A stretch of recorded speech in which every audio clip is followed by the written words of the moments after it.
Despite being such an ecologically wealthy country, 50% of the inhabitants of Madagascar live below the poverty line.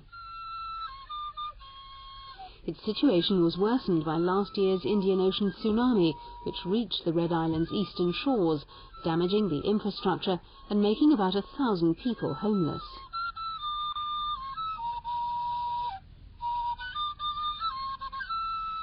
However, in Torinon next February, the island will be given some much-needed international exposure from a rather unlikely source.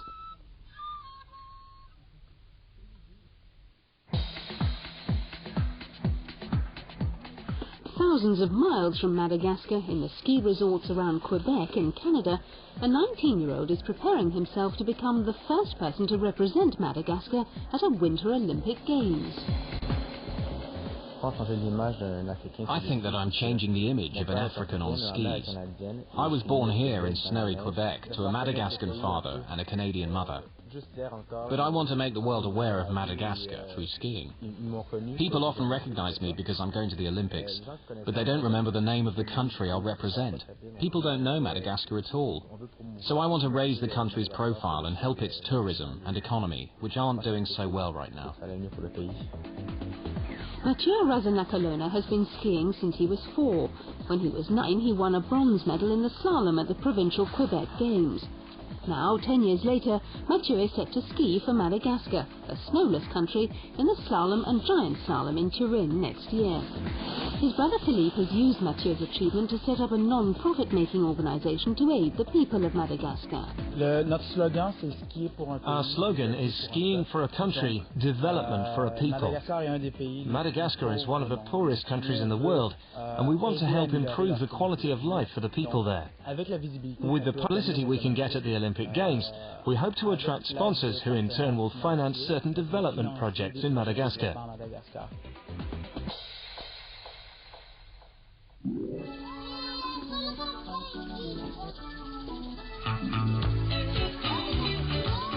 All funds raised by the brothers will go directly towards a sustainable development program in Madagascar, as well as the costs of taking part in the Games. The key projects for development will be primary education, basic healthcare and access to clean drinking water. It's also hoped that the scheme will be seen as an investment in the country's future, in Malagasy youth and in sport in Madagascar in general.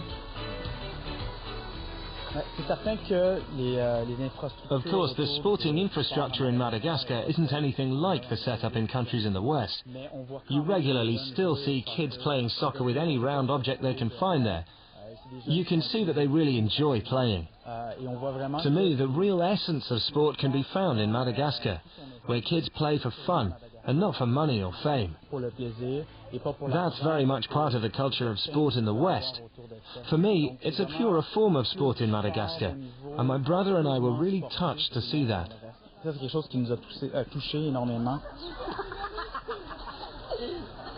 Earlier this year, the brothers completed a 3-week tour of Madagascar. Areas like this one, on the outskirts of the country's capital, Antananarivo, would benefit immensely from funding.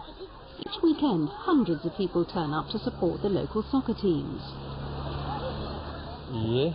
Sport here will only improve if we're able to get help from such projects.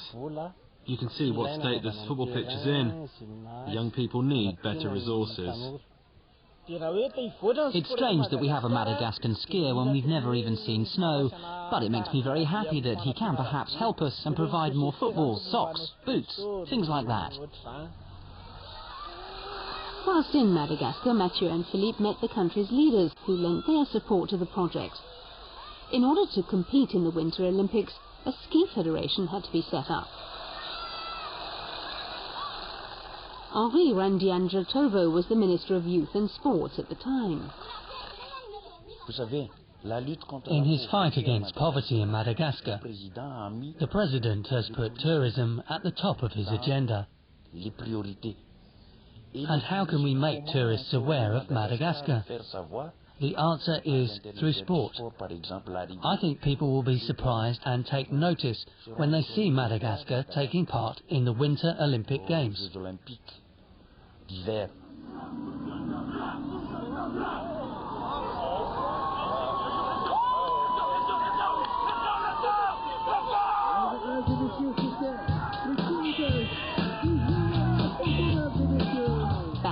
Canada, Mathieu has been preparing for Torinon. Before his local ski slopes opened, you could regularly find him shaping up on his college football field. He plays wide receiver for the Spartiates, his Canadian football collegiate team in Montreal. Last month, in his final year at college, he won his 5th consecutive provincial league title. 2 universities have already offered him places based on his gridiron ability. I'm very lucky to be able to practice all the sports that I want to over here. I fear that it's something that wouldn't be possible if I lived in Madagascar. That's my brothers and my motivation to undertake this project. We've been really lucky ourselves, and we'd like to enable the Malagasy children to have a similar opportunity. Mathieu's participation at the Olympics has generated a lot of media attention. In 2002, he finished 22nd out of 90 competitors at Canada's National Skiing Championships. Last year, he reached the desired Olympic qualifying standard when he took part in a race sanctioned by the International Ski Federation. Some people say you're using Madagascar to be able to go to the Olympic Games, but actually it's the other way round. We're using the Olympic Games to promote and help Madagascar as a nation. Our goal is to promote Madagascar. As a top athlete, I'm very pleased to be able to go to the Olympics, but as a person, I'm more proud to be representing my country. It's been a long and often difficult journey for the 2 brothers to bring their project to fruition. But come February, Madagascar will take its place on the world stage. Whatever happens, it's most important to have Madagascar taking part at a prestigious international event like the Olympics. The great Hermann Maier is a skiing icon. When you think about skiing, you think about Hermann Maier. I'm going to be at the start with him and with Bodie Miller, all those great skiers. I just can't wait.